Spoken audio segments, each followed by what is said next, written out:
스님의 술술 불리는 소원성 이야기신 소리를 시작합니다.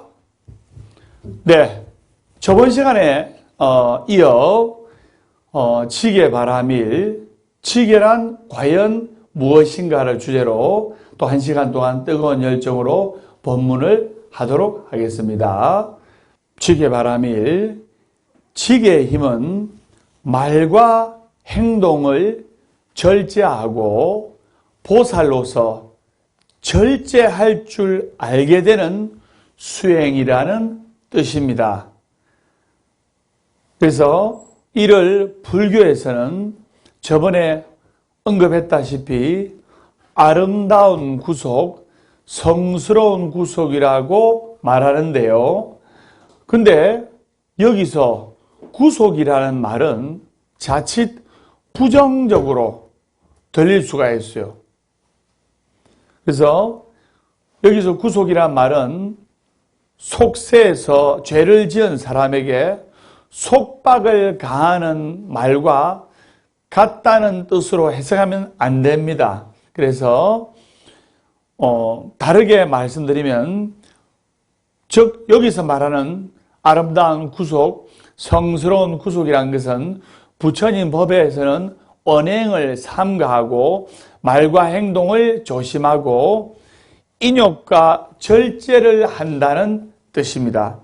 인욕과 절제를 한다는 뜻이기 때문에 그것을 여러분들이 잘 아셔야 됩니다.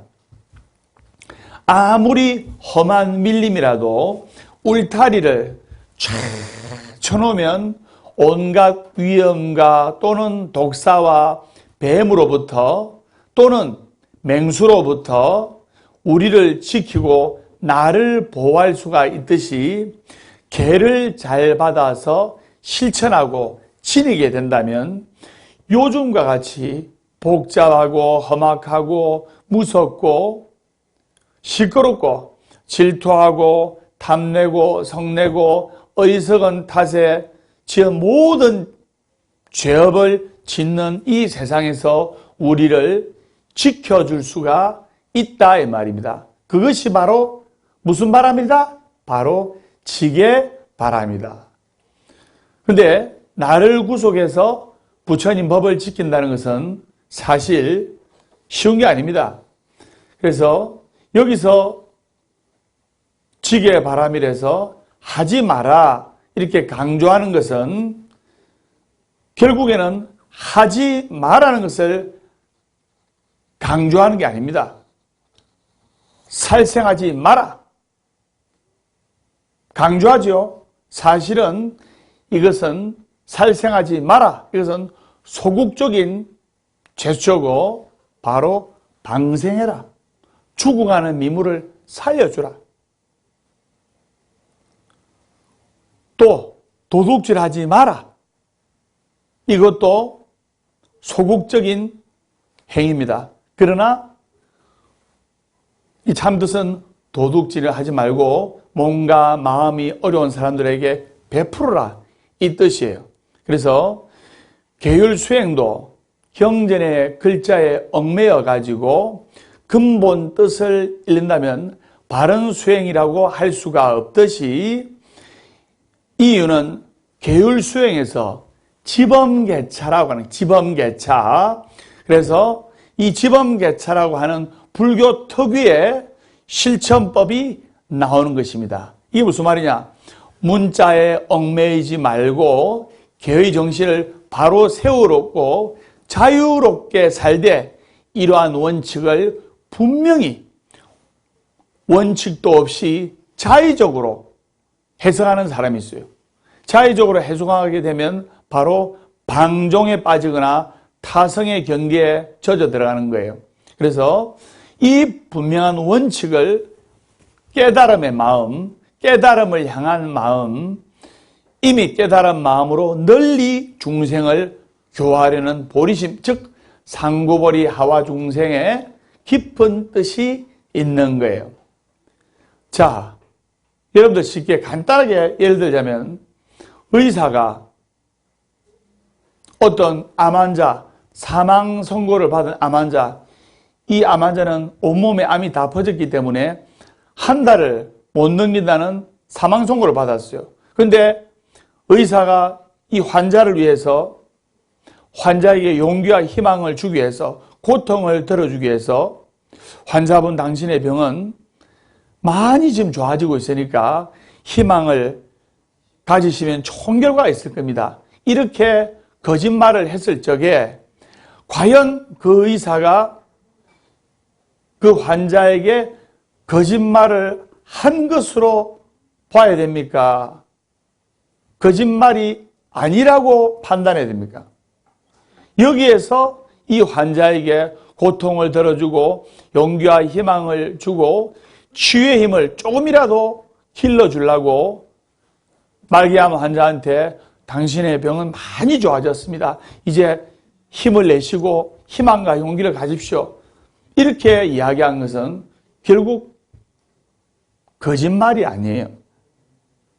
선의의 방편이다 이 말입니다.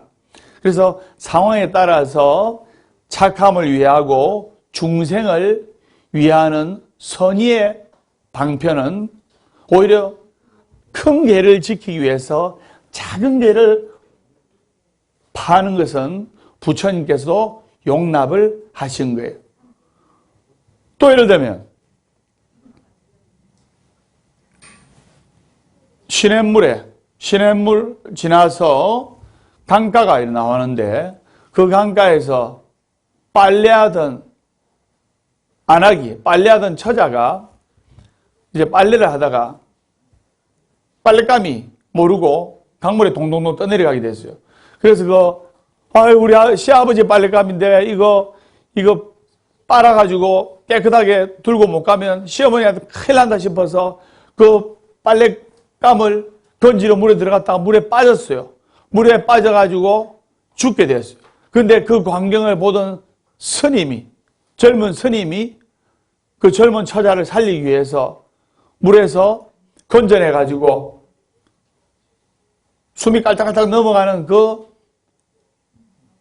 처자를 살리기 위해서 호흡을 억지로 쉬게 하려면 어떻게 해야 됩니까? 무슨 호흡을 해야 됩니까?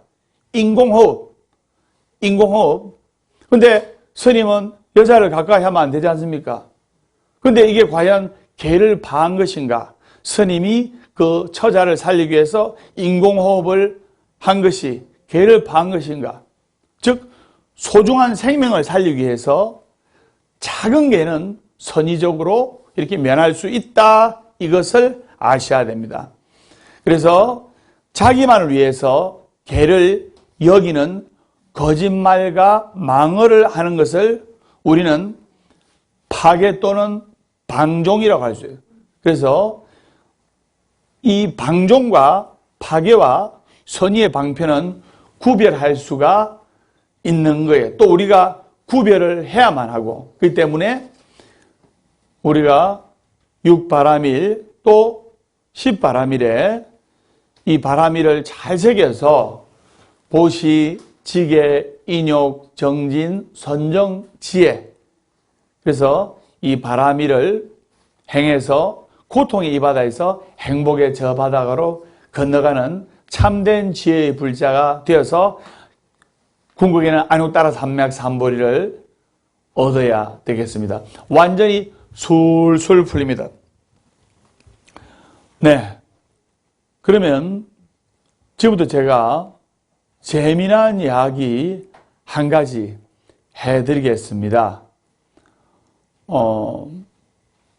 절에 이제 기도하러 오실 때 사업하시는 분들도 사업이 잘 되게끔 사업 성취를 위해서 기도하러 오시고, 또는 아들, 딸들 공무원 합격, 또는 아들, 딸들 임용고시 합격, 또는 아들, 딸들 행정고시 합격을 위해서 오시는 어머님도 계시고, 또 남편의 사업 성취를 위해서 기도하러 오시는 아내분도 계시고, 또 거사님이 직접 아까 언급했듯이 본인과 가족의 사업 성취를 위해서 열심히 다니시는 유마거사님 같은 분도 계시다 이 말입니다. 그 모든 것이 즉 행복하게 살아가기 위해서 지범계차를 지키고 지계바라밀을 지켜서 우리가 열심히 정진해야 궁극에는 행복해질 수가 있는 거예요. 방금 스님이 사업이라는 단어를 언급해서 어떤 분의 재미난 이야기를 해드리겠는데, 지금은 고인이 되신 S그룹의 고 이병철 회장의 젊은 시절 일화를 제가 소개하겠습니다. 이 고 이병철 회장이 젊었을 적에 일본에서 와세다 대학을 다니다가 병이 들어가지고 중도에 그만두었어요. 그래가지고 이번에 고향이 의령이에요. 그 자신의 고향으로 돌아와서 경남 의령으로 돌아와가지고 이제 농사를 지을 때 이야기입니다. 이분이 일찍부터 사회 역량이 너무나 뛰어나서 분홍인 아버지의 논에서 어떻게 하면 사업적으로 이렇게 돈을 많이 벌까? 그래서 돈 버는 방법을 연구를 하게 된 거예요. 당시에 논 한마지기, 즉 논 한마지기 몇 평입니까? 논 한마지기면 200평입니다. 그래서 논 한마지 200평에서 농사가 잘 돼봐야 쌀 2가마니가 생산되던 시절이었어요. 그래서 예장은 시험삼아 논 한마지기에는, 즉 200평 논 한마지기에는 벼를 심고, 또 그 옆에 있는 또 다른 한마지기에는 뭐를 심었냐? 벼를 심지 않고 미꾸라지 새끼들을 1000마리를 사다가 봄부터 풀어놨어요. 길렀어요. 그래서 가을에 수확 때까지 A논 마지기, 즉 A논 1마지기 200평에는 벼를 심었고, 그리고 B논 한마지기 200평에는 뭐를 했다 했죠? 미꾸라지 새끼 1000마리를 풀어서 길렀어요. 그래서 가을에 수확 때까지 똑같은 비용과 똑같은 노력을 투입해가지고 각각 재배하고 길렀는데, 벼를 심은 논에서는 많이 수확돼 봐야 쌀 2가마니가 생산된댔어요. 이번에도 역시 쌀 2가마니가 생산되었어요. 근데 비논 한마지기에서는,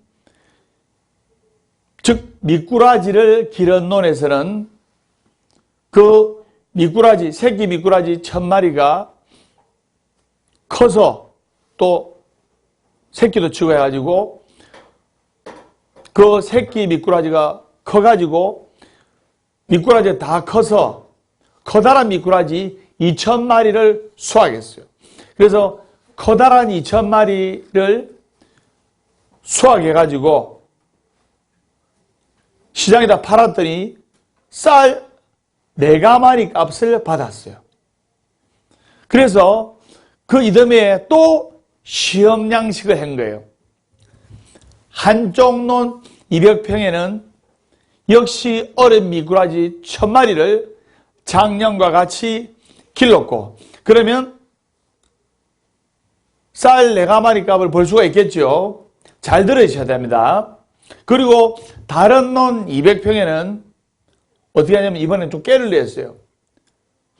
미꾸라지 1000마리를 집어넣고, 그리고 거기에다가 미꾸라지를 잡아먹고 사는 천적이 뭡니까? 미꾸라지를 잡아먹고 사는 천적 메기 20마리를 같이 넣고 길러가지고 가을에 양쪽 모두 수확을 해보니까 처음 논에는 작년과 같이 새끼 미꾸라지 1000마리가 자라가지고 커다란 2000마리의 미꾸라지가 생산되었고, 그리고 메기하고 미꾸라지 잡아먹는 천적 메기 20마리를 또 미꾸라지 1000마리와 같이 길렀던 다른 논 200평에서는 어떤 일이 생겼냐? 메기들이 열심히 신나게 미꾸라지 잡아먹었을 거 아닙니까? 그럼 미꾸라지가 줄어들었을까요? 늘었을까요? 시청자 여러분들은 오히려 줄어들었다 생각할 거 아닙니까? 그런데 메기 20마리가 신나게 미꾸라지를 잡아먹은데도 불구하고 미꾸라지가 4,000마리로 늘어났고 메기도 20마리에서 먹을 양식이 풍부하니까 먹이가 풍부하니까 메기가 무려 200마리로 늘어났어요. 그래서 그걸 모두 팔았더니 쌀 겨들가마니에 해당되는 돈을 버는 거예요.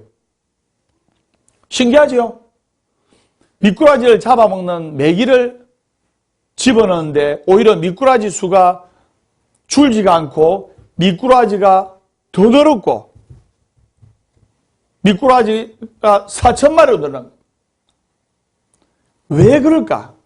이 우주 생명계의 자연현상은 생명을 가진 생명체가 어려움과 고통과 생명의 위기가 닥쳐오면 더 긴장해서 더 활발히 움직이고 한쪽 논에서는 그냥 편안하게 미꾸라지가 주로 먹이만 먹고 자라는데 한쪽 논에서는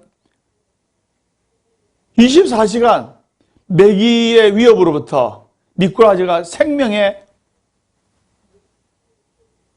간당간당함을 느꼈어요. 그래서 어떻게 하냐? 필사적으로 내 후손들을, 내 새끼들을 번식시켜야 되겠다. 그래서 필사적으로 교미를 하고 즉 후손들을 새끼들을 번식시켰고 그리고 그 미꾸라지들이 더 활발히 움직이고 생존 본능이 강화돼 가지고 더 열심히 번식하고 훨씬 더 강인해졌다는 겁니다. 이것은 비단 미꾸라지뿐만 아니라 우리가 우주 생명계의 자연 현상이고 살아있는 생명체들은 대부분 다 그런 거예요. 즉 위기는 또 다른 기회임을 알 수가 있는 거예요. 위기는 위대한 기회라고 말씀드릴 수가 있는 겁니다. 제가 왜 이 이야기를 하냐? 지금 전 세계가 또 우리나라도 한꺼풀 꺾였지만은 코로나19 바이러스로 위기의식이 팽배해지고 또 인간 생명의 존엄함이 무너지고 있는 상황이고 또 사람들마저 생명이 위태롭다는 것을 느낄 수가 있는 거예요. 이럴 때일수록 우리 국민들은 똘똘 뭉쳐서 미꾸라지처럼은 아니라도 똘똘 뭉쳐서 이 난국을 위대한 기회로 이 난국을 헤쳐서 대나는 대공덕의 전조란 말이 있습니다. 큰 어려움과 큰 고통은 큰 공덕의 바로 전조현상이라는 것을 아시면서 이 위기를 슬기롭게 이겨내는 지혜스러운 불자가 되기를 기원하는 마음에서 이 말씀을 드린 겁니다. 그래서 우리 불자들은 이 어려움과 위기를 어떻게 극복해야 되냐? 바로 기도로서 기도와 참선과 여러분들은 한국불교대표방송 BTN의 법담 스님이 전하는 부처님 말씀을 듣고 보고 하시고 계십니다. 여러분들은 성관원도량 보각사에 오셨습니다. 그리고 술술 풀리는 법담 스님을 만났습니다. 완전히 술술 풀립니다. 그래서 이 어려울 때일수록 우리가 똘똘 뭉쳐서 용기와 지혜로서 또 기도와 참선과 봉사로서 또 지혜 있는 법문을 듣고 용기를 내서 이 위기를 슬기롭게 헤쳐나가고자 하는 마음에서 제가 한 말씀을 드렸습니다.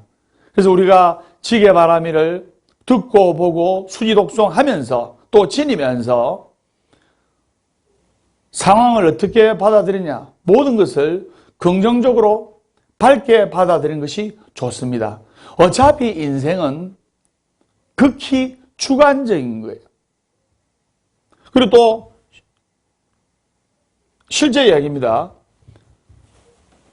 1,000만 원 가진 사람은 1억을 가진 사람을 부러워하고 1억 벌기 위해서 고민하고 잠 못 자고 불안해하고 1억 가진 사람은 10억을 벌기 위해서 전전긍긍하고 10억 가진 사람은 100억을 벌기 위해서 전전긍긍하고 고민하고 1,000억 가진 사람은 또 그 역시 그만큼 고통과 불안이 따르고 또 1조를 가진 사람은 병으로 누워 계신데 그 자식들이 유산 좀 더 받으려고 법정 문제까지 나가서 아들이 내가 올리, 딸이 내가 올리 이래가지고 눈을 감으려도 눈을 감을 수가 없는 상황인 거예요. 우리가 어떤 상황으로서 어떤 마음을 먹느냐에 따라서 이 세상이 극락이 될 수도 있고 이 세상이 지옥이 될 수도 있는 거예요.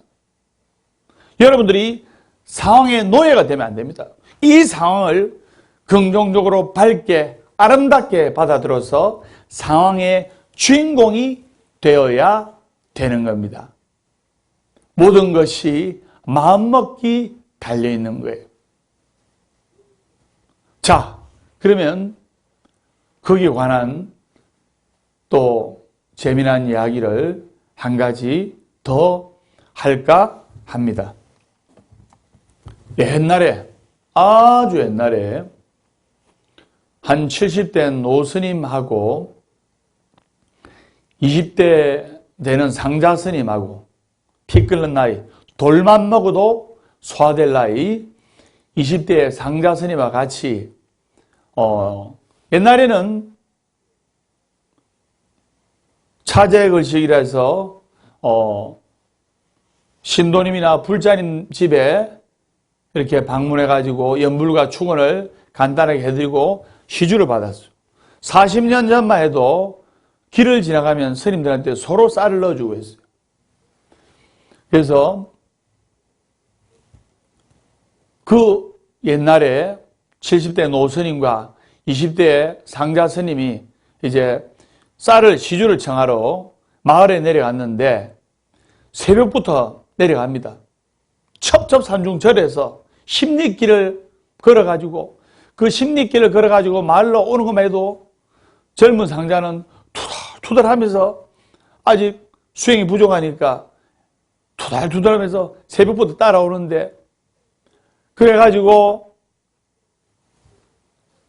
불자님 집에 쌀을 이제 시주를 받아가지고 어디에 넣느냐? 젊은 상자 그 걸망이라죠. 바랑이라죠. 거기에 이제 쌀을 넣는 거예요. 거기에 쌀을 넣는데 처음에는 뭐 한 대, 두 대 때는 별로 안 무거워요. 근데 하루 종일 불자님 집에 신도님 집에 가가지고 시주를 청하니까 처음에 가볍던 걸망이 나중에 한 오후 5시 되니까 요새 무게쯤 한 말 무게가 되는 거예요. 여러분 쌀 한 마리면 16kg인데 그거를 하루 종일 짊어지고 다닌다 생각해 보세요. 그 상자 스님이 젊은 20대 상자 스님이라도 투덜투덜 하는 거예요. 그러니까 노스님께서는 이 불자들에게 공덕을 짓게 하기 위해서 쌀을 많이 줘도 많이 안 받아. 요만큼씩 받아. 요만큼씩 받으니까 몇 집이면 가득 찰 걸망이 그냥 50집 넘게 하루 종일 상자 스님 데리고 다니면서 시간이 갈수록 등에 짊어진 걸망이 무거울 거 아닙니까? 그러니까 상자 스님이 나중에 오후 한 5시쯤 이제 해가 석양에 걸릴 무렵에 입이 떡나바같이 나오는 거예요. 큰 스님, 내 다리 아파가지고 도저히 큰 스님 못 따라다니겠습니다. 그래서 큰 스님께서 자비하신 모습으로 너 정말 다리가 아프냐? 저 쌀도 무겁고요. 다리가 아파가지고 내가 죽어지게 못 가겠습니다. 어허, 그래. 다리가 아프다면 할 수 없지. 저쪽에 보니까 우물가에 우리가 시원한 냉수나 한 잔씩 마시고 가자. 한 그릇씩 마시고 가자. 아, 그거 좋죠. 큰 스님 하면서 투덜투덜 하면서 상자 스님이 지팡이 진 노스님을 이제 따라가는 거예요. 그 이제 냇가가 있고, 이제 우물가가 있고, 그 이제 냇가에서는 하루 종일 농사 지었던 농부들이 꽃갱이며, 그리고 그 다음에 삽이며, 홈이며, 이걸 씻어야 될 거 아닙니까? 장정한 열명들이 그 꽃갱이, 홈이, 낙 같은 걸 딱 씻고 있는 거예요. 깨끗하게 씻으니까 버적버적한 거 아닙니까? 그리고 노스님하고 젊은 상자는 아랑곳하지 않고 시원한 냉수물을 한 그릇 탁 마신 거예요. 그 마시고 있던 찰나에 젊은 상자는 배도 고프고 해가지고 벌컥벌컥 마시고 있던 찰나에 웬 한 18살 되는 아리따운 안악이 양동이에 항아리에 물을 가득 짊어지고 이래가지고 히프 살려살려 하면서 가는 겁니다. 그자 노스님이 그 젊은 처잔 양쪽 귀를 딱 잡고 뽀뽀를 딱 한 거예요. 그러니까 18살 되는 젊은 처자가 엄마야 하면서 머리에 있는 물동이를 그대로 땅바닥에 딱 떨어지니까 우당탕탕 할 거 아닙니까? 그러니까 젊은 상자는 물 먹다가 물이 탁 걸린 거예요. 이 뭔가 무슨 상황인가 싶어가지고. 그러니까 젊은 안악이 나 살려요! 이 고함을 지르니까 옆에 꽃갱이랑 홈이랑 나 들고 있는 농부들이 이 뭔가 싶어가지고 저놈 잡아라! 저놈 잡아라 하면서 꽃갱이가 나 들고 몽디 들고 잡으러 오는 거예요. 잡으러 오니까 노스님이 지팡이 짚고 저 산으로 도망하는 거예요. 그러니까 옆에 물 먹다가 얹힌 젊은 상자 스님이 한마디로 공범이에요, 공범. 그러니까 그 옆에 젊은 장정들아 농부가 젊은 스님 가만히 놔두겠어요? 잡아 족치겠어요? 잡아 혼내겠죠? 그래서 이 스님들을 잡으러 오니까 젊은 상자도 그러면 나 살려라 하고 도망가는 거예요. 근데 잡으러 가는 사람이 더 급합니까? 도망가는 사람들이 더 급합니까? 잡으러 가는 사람들은 잡으면 때리면 되지만은 도망가는 스님들은 잡히면 맞아가지고 잘못되거나 죽을 수가 있는 거예요. 그러니까 그러면 날 살려라면서 그냥 심리 밖을 뛰는 거예요. 뛰는데 한참을 뛰는데 노스님이 지팡이 짚고 쫄룩쫄룩 올라가시면서 젊은 상자가 다리 아파가지고 죽으면 죽을지 못 걷겠다는 그 젊은 상자가 노스님 앞질러가 쫙 앞으로 달려가는 거예요. 쫙 앞으로 달려가지고 젊은 상자가 먼저 앉아가지고 숨을 헐떡거리면서 땀을 막 구슬 같은 땀방울이 떨어지고 이래가지고 숨을 헐떡거리는데 노스님이 유유자적한 모습으로 그 느티나무 앉아가지고 벌렁 들어눕는 겁니다. 그 벌렁 들어누면서 코를 드르르 골면서 주무시는 거예요. 그러니까 상자 스님 입장으로서는 열받잖아요. 이 무슨 상황? 코를 드렁드렁 골고 주무시는 노스님을 보니까 화가 나고 열받는 거예요. 그래서 상자 스님이 흔들어서 깨운 거예요. 큰 스님! 좀 일어나십시오. 드릴 말씀이 있습니다. 그 큰 스님이 느긋한 목소리로 한 시간을 도망오다 보니까 안전지대 왔거든요. 눈을 부시 비면서 너 왜 그러느냐? 그러니까 큰 스님 그러실 수가 있습니까? 아니 그 심리 밖에서 우물가에서 큰 스님이 젊은 처자한테 입을 맞출 수가 있습니까? 너는 왜 도망갔느냐? 나는 그렇다 손 치더라도 너는 왜 도망갔느냐? 아니 젊은 장자들이 같이 잡으려니까 도망갔죠. 그래, 네가 아까 다리가 아파 죽겠다 했고, 그리고 네가 다리가 아파서 도저히 못 걷겠다고 네가 그렇게 이야기했지 않느냐? 근데 지금은 어찌 되었느냐? 네가 내보다 더 빨리 올라왔지 않느냐? 모든 것이 마음먹기에 달려있다. 네가 그 쌀을 조금씩 받으면서 불자들에게 신도들에게 받으면서 그 신도들이 잘 되기를 바라는 마음으로 간절히 축원해주고 간절히 기원했다면 네가 그렇게는 힘들지 않았을 것이다.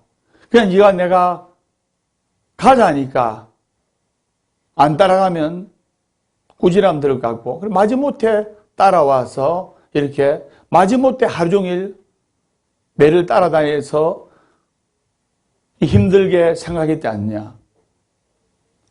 모든 것은 내 마음이 지어내는 것이고 모든 것은 내 마음이 만드는 것이니라. 그것이 바로 일체 유심조라 하느니라. 앞으로 너도 오늘 같은 이 경우를 거울 삼아 스승 삼아 열심히 수행정진하거라 하고 커다란 가르침을 주셨어요. 저 젊은 상자는 작은 깨달음을 얻어서 열심히 기도 수행정진해서 나중에 훌륭한 큰 스님이 되어서 많은 중생들을 제도했다는 그런 이야기가 있습니다. 그래서 모든 세상 만사는 우리가 마음먹기 달려있고 이렇게 힘든 환경과 고통스러운 환경 속에서도 우리가 어떠한 마음을 가지고 어떻게 상황을 바라보느냐에 따라서 극락이 될 수가 있고 지옥도 될 수가 있는 거예요. 그러면 극락을 누가 만드냐? 상대방이 만드는 것이 아닙니다. 극락도 내가 만들고 지옥도 내가 만들고 행복도 내가 만들고 불행도 내가 만드는 거예요. 때로는 사람을 믿고 의지하고 이러면 또 행복이 될 수 있는 거예요. 근데 집착하고 거기에 옥죄인 삶을 살면 불행이 될 수가 있는 거예요. 그것을 아시고 여러분들 완전히 술술 풀리시길 기원합니다. 완전히 술술 풀립니다. 그래서 우리가 살아감에 있어서 또 이 어수선한 환경 속에서도 용기와 희망을 잃지 말고 살아있는 한 희망은 있다. 결코 포기하지 말고 기도하라. 괴로우면 기도하고 외로우면 염불하고 조용하면 참선 독경하라. 월요일은 원래 없고 화요일은 화가 나도 없고 수요일은 수시로 없고 목요일은 목이 터져라 없고 금요일은 금방 웃고 또 웃고 토요일은 토실토실하게 웃고 일요일은 일 없어서 웃는다. 행복하기 때문에 웃는 것이 아니라 웃기 때문에 행복한 것이다.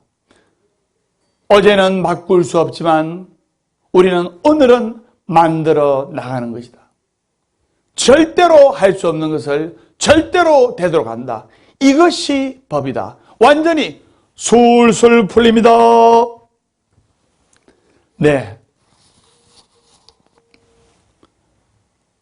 살아있는 한 우리가 희망은 있습니다. 그래서 마음속에 꿈과 희망과 이상을 가진 사람은 안 늙어요. 또 노화를 해도 늙어도 아름답게 늙어요. 마음속에 꿈과 희망과 이상을 실현할 줄 알고 마음속에 희망이 있는 사람만이 어려운 역경과 고통을 이겨낼 줄 아는 거예요.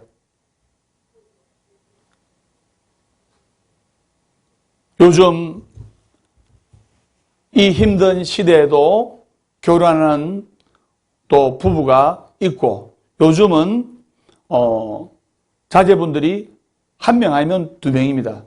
제가 알기로는 자식을 많이 낳을수록 정부에서 혜택이 파격적이라고 들었어요. 맞죠? 왜?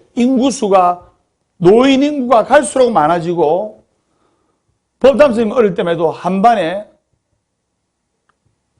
65번부터 한 70번까지 했어요. 한 반에. 바글바글 했어요. 말 그대로. 근데 요즘 한 반에 초등학교 1학년 보면 20명, 25명.